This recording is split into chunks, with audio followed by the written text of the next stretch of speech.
أما بعد إنا نحن نزلنا الذكر وإنا له لحافظون. صدق الله مولانا العظيم.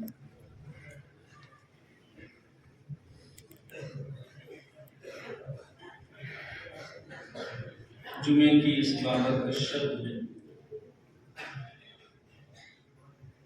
مدرسہ اسلامیہ عربیہ کے دوسرے سالانہ مسابقۃ القرآن الکریم کی بڑی ہی پرکیف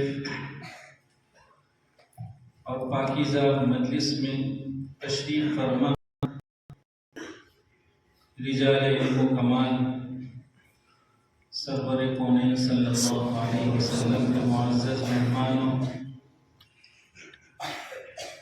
اللہ رب العزت کی اس توفیق ارزانی پر ہم سب کو اس کا شکر ہونا چاہیے۔ انسانیت کی اتنی بڑی تعداد میں سے اللہ رب العزت نے اپنے کلام پاک کے جملہ نواحی حفاظت کے لیے اس پاکیزہ طبقے کا انتخاب فرمایا ہے۔ کیا ہی خوش قسمت طبقہ ہے یہ، کیسے نصیبیں ہیں ان کے کہ اللہ رب العزت اپنے کلام پاک کی حفاظت کے لیے ہمارا انتخاب فرمائے۔ اللہ رب العزت ہمیں اور آپ کو اس انتخاب دوسرا حصہ ہے اس قبولیت کی اور معلومیت کی عمر میں ان عزیزوں نے اس کامیاب انداز میں اپنے سال بھر کی کاوشوں کو پیش فرمایا ہے۔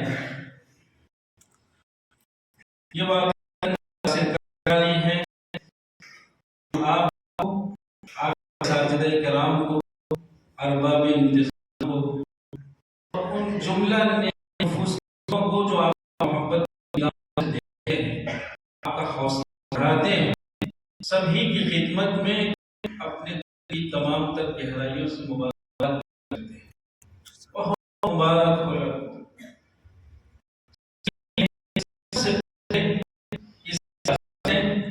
اس اہمیت اللہ ہمارے قلوب جاگوزی۔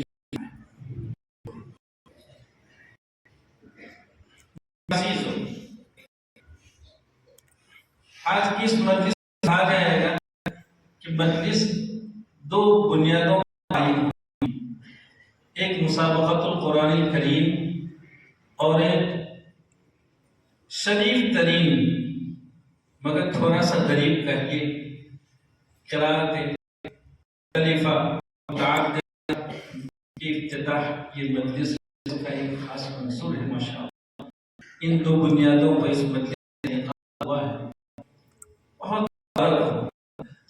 جہاں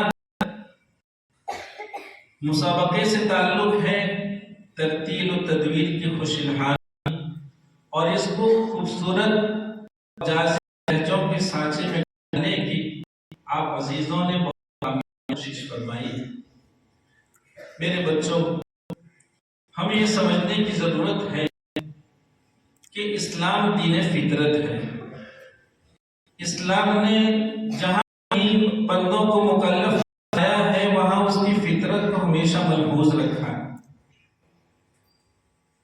چونکہ اپنی فطرت میں اچھی آواز، اچھے لہجوں کا دل دادا ہے، یہ اس کی فطرت میں ہے۔ چنانچہ اللہ رب العزت نے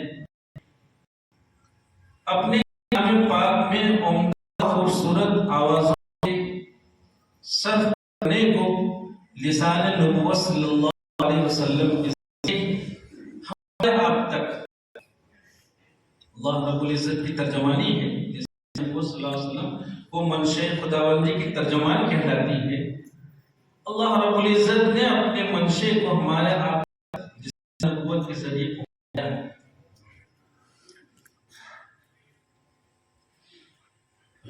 لیکن عزیزو، جو بات اس وقت ہمیں خاص عرض کرنی ہے وہ یہ ہے کہ جہاں عمدہ آواز سے، عمدہ لہجوں سے ہم آپ سب محظوظ ہوتے ہیں اور قلب کو ایک خاص قسم کی فرحت محسوس ہوتی، وہاں یہ سمجھنے کی ضرورت ہے کہ خوش الحانی کا یہ کوئی منتہا نہیں۔ اللہ رب العزت کے کروڑ ہر کروڑ انسانوں میں سے ایک طبقہ وہ بھی رہا ہے جنہوں نے قرب خداوندی کے لیے، اپنی ارواح کو تازگی بخشنے کے لیے، یاد خداوندی میں ڈوب جانے کے لیے خوش الحان قرآ کو مسلسل سننے کا التزام فرمایا ہے۔ اور حضرات صوفیاء کرام کے یہاں اس کا بڑا بڑا التزام رہا، ایک مجلس میں مسلسل کئی قرآ کو یکے بعد دیگر خوبصورت اور جاذب انداز اللہ کی یاد میں ڈوب جانے کا التزام ہمارے اکابر، ہمارے صوفیہ اور اصحاب سلوک کے یہاں یہ سلسلہ رہا ہے۔ تو ایک طبقہ وہ ہے جو قرآن کریم کے پاکیزہ مضامین، اس کے معانی، جب کوئی خوش الحان قاری معانی کو محفوظ رکھتے ہوئے اپنے لہجوں کو ترتیب دیتا ہے، لہجوں اور کا انتباہ معانی سے جب وہ کرتا ہے تو اصحاب معانی کو ایک خاص قسم کا لطف محسوس ہوتا ہے۔ چنانچہ قرآن سے بھی یہ کہا گیا ہے کہ جب بھی کسی رکوع کی ہم آپ تلاوت کریں، ضرورت ہے اس بات کی کہ تلاوت سے پہلے اس کے معانی اور اس کی تفسیر پہ ایک نظر کر لی جائے۔ معانی کے ساتھ جب تلاوت ہوتی ہے تو ایسی تلاوت کی تاثیر بلا معانی کے خوش الحانی سے کئی گنا زیادہ ہوا کرتی۔ حضرت قاری عبد المالک رحمۃ اللہ علیہ کا نام آپ بچوں نے ضرور سنا ہوگا۔ جب یہ قرات کا طبقہ ہے، ہمارا ایک المیہ یہ بھی ہے کہ ہم مختلف فنون اور علوم سے اپنا رشتہ ضرور بتلاتے ہیں، لیکن اس علم اور اس فن کے رجال اکابر اسلاف، ان کی خدمات، ان کے کارہائے نمایاں اور ان کی قربانیوں سے واقفیت کا ہمیں شوق نہیں رہتا ہے۔ حضرت قاری عبد المالک رحمۃ اللہ علیہ قرات میں بڑی نامور شخصیت گزری، کئی لہجوں کے ماہر، لیکن صرف لہجوں تک نہیں، آپ نے پڑھا ہوگا یا سنا ہوگا اساتذہ کرام سے کہ مسلسل 8 سال تک مکۃ المکرمہ مدرسہ سہولتیہ میں حضرت قاری عبداللہ مکی رحمۃ اللہ علیہ سے صرف روایت حفظ پڑھی، صرف روایت حفظ۔ بچوں ہمارا المیہ ہے، ہم آپ ہی کے گھر کے ایک فرد ہیں، گھر کی باتیں گھر میں کی جاتی ہیں۔ رجال قرات اس بات کو دھیان سے سنیں کہ ہم نے اور آپ نے جہاں الحمدللہ اس فن کی بہت اچھی خدمت کا جذبہ داعیہ، یہ اللہ کا شکر ہے، لیکن اس کے ساتھ ساتھ ذرا سا ہم نے خطہ بدلنے کی کوشش، ہماری ایک غلطی ہم سے ہو رہی ہے، اجتہادی غلطی ہے ہماری۔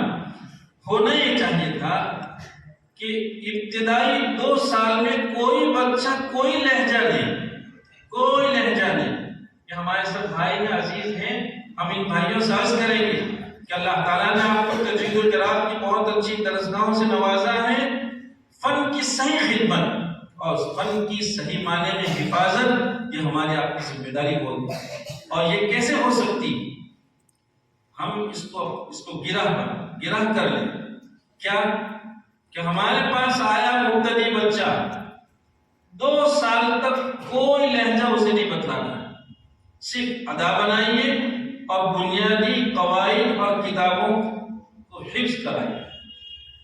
ظاہر بات ہے کہ جب ادا نہیں ہوگی تو ادا کے بغیر لہجے کوئی معنی نہیں رکھتے۔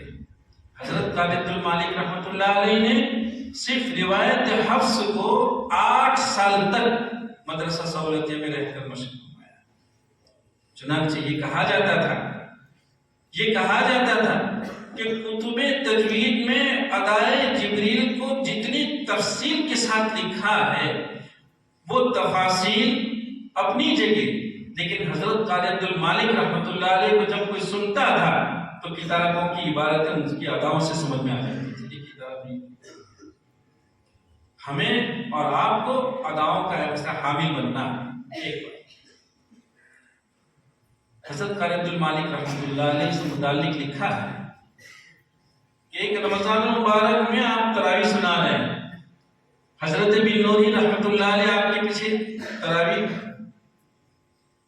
15 رمضان کو قرآن کریم مکمل ہوا، دعا ہوئی، جیسے ہی دعا ہوئی حضرت بن نوری رحمۃ اللہ علیہ کھڑے ہوئے اور لوگوں سے کہا کہ لوگوں، تمہیں معلوم ہے کہ حضرت قاری عبد المالک رحمۃ اللہ علیہ نے قرآن کریم کا جو مزاج ہے اس کے مضامین کی اور جہاں جنت کا تذکرہ ہے، جہاں جہنم کا تذکرہ ہے، آپ کے لہجوں نے وہ سارا ماحول قائم کر دیا تھا۔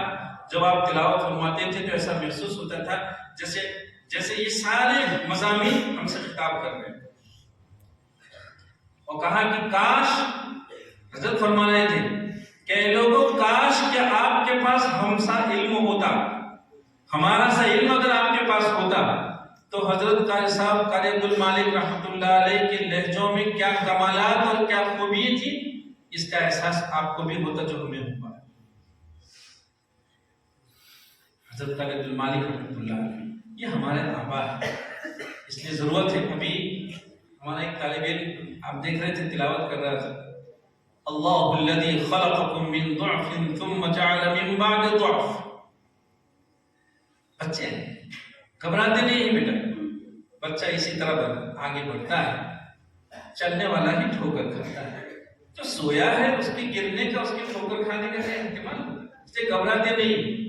لیکن سمجھداری کی ضرورت ہے، فہم پیدا کرنے کی ضرورت ہے۔ ضرورت اس بات کی تھی کہ یہ بچہ اللہ الذی خلقکم من ضعف ثم جعل من بعد ضعف پڑھنے کی اس کو ضرورت نہیں تھی۔ اگر سانس نہیں تھی تو اللہ الذی خلقکم من ضعف بس، ثم جعل من بعد، یا اگر ثم جعل شروع کر دیا تھا تو ثم جعل من بعد ضعف قوة وشیبہ، وہاں جا کر ہم نے آپ نے پڑھا حضرت قاری محب الدین صاحب رحمۃ اللہ علیہ نے لکھا ہے، اور آگے بڑھے صاحب خلاصہ کیا لکھتے ہیں، فَلَهُ مُرَاعَاتُ حُسْنِ الْحَالَيْنِ بَعْدَ الْجَمْعِ بَيْنَ الْقَوْلَيْنِ۔ امام ابو حنیفہ رحمۃ اللہ اور امام عاصم رحمۃ اللہ علیہ فرماتے تھے کہ وقت تو ایسی جگہ ہونا چاہیے کہ جہاں آپ نے وقت کیا ہے وہ پوری عبارت اپنا مفہوم کہہ دے، اور بعد والی عبارت کو بھی اپنا مفہوم کہنے کے لیے ماقبل کی ضرورت نہیں ہونی چاہیے، وہ بلا ماقبل کا اپنا مفہوم کہہ دے، اس کی ضرورت ہوا کرتی ہے۔ لیکن تھوڑا اس باب میں جو ہے وہ معرفت الوقوف کا باب ویسے بھی تھوڑا بے توجہی کا شکار ہے۔ دیکھو لڑکوں، خود آپ اس میں تھوڑا اور آگے دیکھیں، امام عاصم رحمۃ اللہ علیہ سے امام حفص رحمۃ اللہ علیہ نے کیا پڑھا تھا؟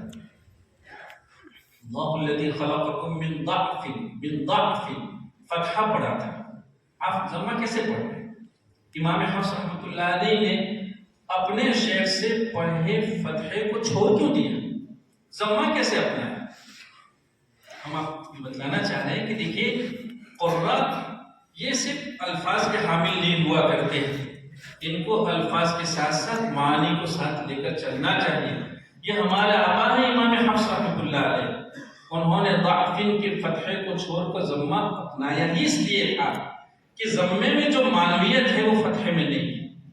چنانچہ حافظ ابن حجر رحمۃ اللہ علیہ نے کیا لکھا؟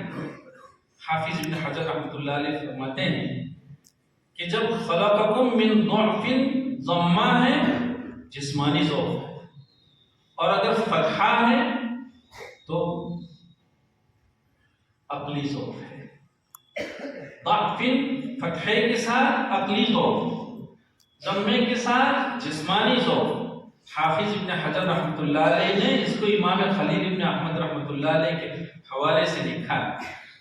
اب دیکھیں دونوں قراتیں تھیں، نزول دونوں کا ہوا تھا، لیکن امام حفص رحمۃ اللہ علیہ نے دیکھا کہ انسان اللہ تعالیٰ کے جتنی مخلوق ہیں ان مخلوق میں انسان ایک ایسی مخلوق ہے جو عقل کے اعتبار سے سب پر حکومت رکھتی ہے. حاجی کتنا ہی ڈاوا ڈول لیکن انسان کی حکومت ہے، وہ ذرا سے اتنا سا آلہ لے کے وہ اپنا غلام بنا لیتا ہے. حاجی کس کی بنیاد پر؟ قوت کی بنیاد پر نہیں، عقل کی بنیاد پر. تو اللہ تعالیٰ نے انسان کو جسمانی اعتبار سے وہ بھینس سے، اونٹ سے، ہاتھی سے سب سے کمزور پیدا فرمایا، لیکن عقل کے اعتبار سے وہ کمزور نہیں. ضعف جسمانی ذوق، ضعف عقلی ذوق. امام حفص رحمۃ اللہ علیہ نے دیکھا کہ انسان جسمانی اعتبار سے تو کمزور ہے، عقلی اعتبار سے کمزور نہیں ہے، اور اس کو کہنے کے لیے ضمہ ہی بہت مناسب ہے. اس لیے امام حفص رحمۃ اللہ علیہ نے ضمہ اختیار فرمایا. یہ ہمارے آبا کس بنیاد پر؟ کس بنیاد پر؟ ابھی ہمارے بچے قرات شروع کر رہے تھے.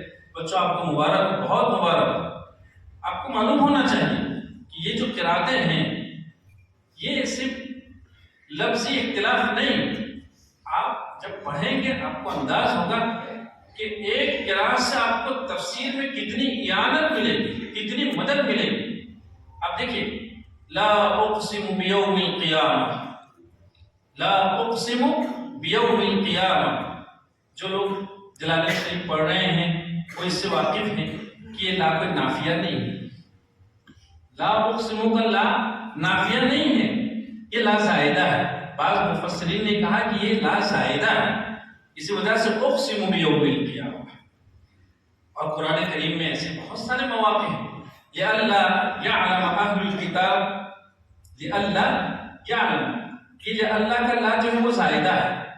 اے لئن یعلم اہل الکتاب ما منعک الا تسجد اذ امرتک، ما منعک الا تسجد، یہ لا زائدہ ہے. ما منعک الا تسجد. تو دیکھیے یہ مفسرین ہیں. آپ جب قرات پڑھیں گے تو آپ کو انداز ہوگا کہ جہاں ایک قرات لا اقسم کی ہے وہاں ابن کثیر مکی رحمۃ اللہ علیہ ان کے دونوں راوی اس کو لا اقسم پڑھ رہے ہیں اور لام تاکید کے ساتھ پڑھ رہے ہیں. دیکھیے یہ لام تاکید والا یہ بتلا رہا ہے کہ یہ لا نافیہ نہیں ہے، اس وجہ سے اس کو کہا گیا کہ یہ زائدہ ہے. اور ایک قرات میں اس لا کو کہا گیا ہے کہ یہ لام تاکید ہے.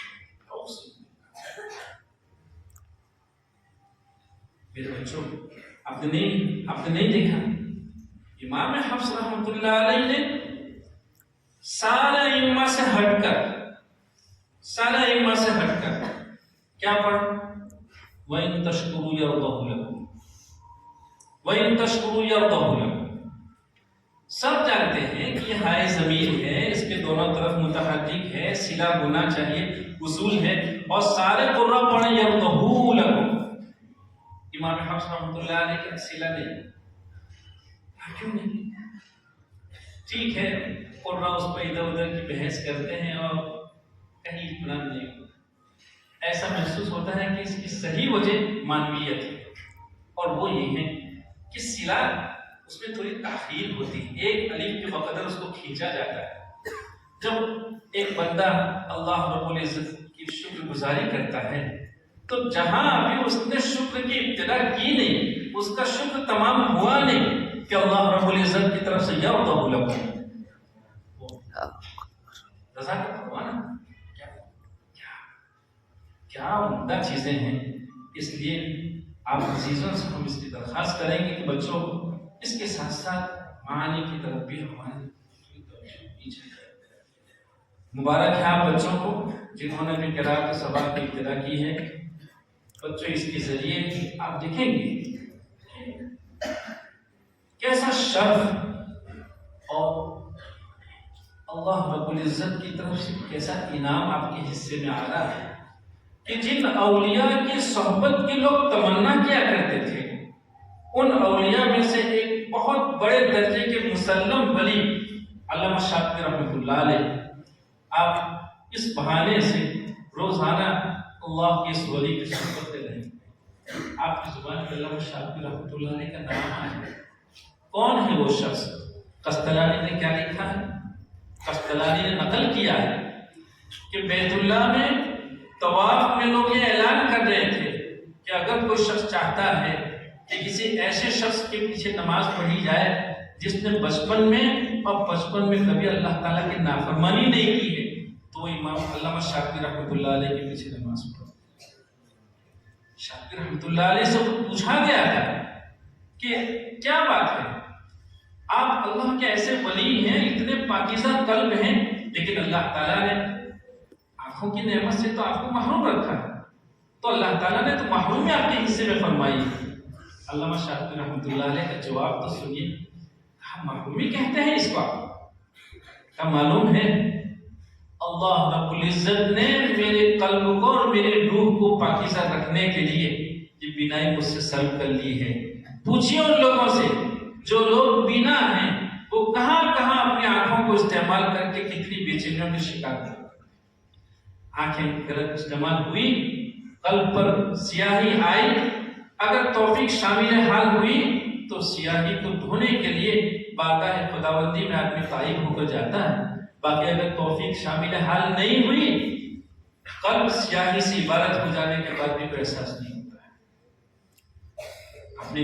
آپ پڑھیے علامہ شاطبی رحمۃ اللہ علیہ کیا، ابھی ہم ایک مطالعہ کر ان کے اس منظومے کے، جس کو آپ حفظ الامانی کہیں گے، شاطبیہ کہیں گے، قصیدہ لامیہ کہیں گے، ایک صاحب نے بڑی محنت کی، 190 شروحات شاطبیہ کی اس کا تعارف کرایا، معاف کریے 109 شروحات کا انہوں نے تعارف کرایا ہے شاطبیہ کی۔ معمولی بات ہے، اللہ رب العزت نے ان کے حق پہ کیسی تلقی فرمائی ہے، کیسے قبولیت ان کے حصے میں آئی، کتنی بڑی خلق خدا ہے جو علامہ شاطبی رحمۃ اللہ علیہ کے اس منظومے کی تشریح کو اپنے لیے سعادت خیال کرتے ہیں۔ اور خود شاطبی رحمۃ اللہ علیہ سے متعلق آخری ایک بات سنا کر اپنی گفتگو ختم کروں، دیر ہو گئی، کہ لڑکوں یہ اللہ کا وہ بندہ ہے جس نے جب یہ قصیدہ لکھا تو اس کو اپنے قصیدے کی اس نظم پر ترتیب دینے پر کتنا بھروسہ کہ میں نے صرف اور صرف اللہ کی رضا کے لیے لکھا ہے۔ مجھے اپنے اخلاص پر پورا اطمینان ہے کہ اس بات میں اور کوئی چیز شامل اور شریک نہیں ہے، صرف اللہ کی رضا کے لیے لکھا ہے۔ چنانچہ انہوں نے اپنے اس اخلاص کے امتحان کے لیے کیا کیا انہوں نے اپنے اس اخلاص کے امتحان کے لیے ایک پرچی میں اپنے اس قصیدے کے 2 شعر لکھے اور ایک بوتل میں اس کو بند کر دیا اور پھر اس کو دریا میں ڈال دیا، ندی میں ڈال دیا۔ انہیں اس کا اطمینان تھا کہ میں نے صرف اللہ کی رضا کے لیے لکھا ہے، یہ 2 شعر کبھی ضائع نہیں ہو سکتے، اللہ اس کی حفاظت فرمائے۔ چنانچہ کیا قصہ پیش آتا ہے، ایک مچھیرا مچھلی پکڑنے کے لیے جا رہا ہے دریا میں، اور مچھلی پکڑتے پکڑتے اس نے دیکھا کہ کوئی بوتل آ رہا ہے، اس نے وہ بوتل لے لیا، دیکھا تو اس میں کوئی پرچی تھی، مچھیرے نے وہ پرچی کھولی، مچھیرا بھی کیا ہوگا، ہمیں تو ایک عربی شعر آتا ہے تو 10 بار لغت اٹھانا پڑتا ہے، اور وہ مچھیرا تھا، اس نے جب وہ بوتل کھولا اور پھر وہ پرچی تھی تو دیکھا کہ اس میں تو 2 بہت عمدہ شعر ہے، کہا کہ اتنے اچھے شعر علامہ شاطبی رحمۃ اللہ علیہ کے سوا کوئی نہیں کہہ سکتا ہے۔ چنانچہ وہ مچھیرا یہ بوتل اور اس پرچی کو لے کر علامہ شاطبی رحمۃ اللہ علیہ کی خدمت میں پہنچتا ہے اور کہا کہ مچھلی پکڑنے گیا تھا، یہ بوتل ہاتھ آ گیا، مجھے یہ ہوا کہ یہ شعر آپ کے سوا کوئی نہیں کہہ سکتا ہے، تو کہا ہاں بہت بہت اچھے، جزاکم اللہ کہا مجھے اس کا یقین تھا کہ اللہ تعالیٰ میرے لکھے کو کبھی ضائع نہیں فرمائیں گے. اور وہ دو شعر تھے، بدأت بسم اللہ فی النظم اولا تبارک رحمان و رحیم و موئلہ. کیا ایسے اللہ کے بندوں کے ساتھ روزانہ ہماری آپ کی صبح کے عنوان سے ملاقات ہوگی. اس کو اپنے لیے شرط خیال رکھو اور اس کی قدر پہچاننے کی کوشش کرو. اور دیکھیے اتنی بڑی تعداد کی امت میں سے کہیں کس کو فرصت ہے، کس کی اشتداد ہے؟ بچوں یہ آپ کا ذمہ ہے، یہ آپ کا ذمہ ہے. ہمارے اکابر نے کتنی قربانیوں کے ساتھ یہ فن ہمارے آپ تک منتقل کیا ہے. اب ہمارا آپ کا فرض بنے گا ہم اس کو سنبھالیں اور اپنے بعد والے نسلوں تک منتقل کرنے کا عزم رکھیں اور قربانیوں کے لیے ہمت کریں. اگر کوئی قربانی کے لیے ہمت کر لیتا ہے تو اس کا کسی کو کوئی احسان نہیں ہوگا، وہ اپنے آخرت بنائے گا. اللہ تعالیٰ مجھے اور آپ کو اس شریف فن کی صحیح معنی میں قدردانی نصیب فرمائے اور اس شریف فن کے حصول کے لیے جتنے عوامل اور جتنے اسباب کی ضرورت ہے، بالخصوص ہماری اپنی قربانیوں کی جو ضرورت ہے، اللہ تعالیٰ یہ توفیق ہمارے آپ کے حصے میں مقدر فرمائے. وآخر دعوانا ان الحمد للہ رب العالمین.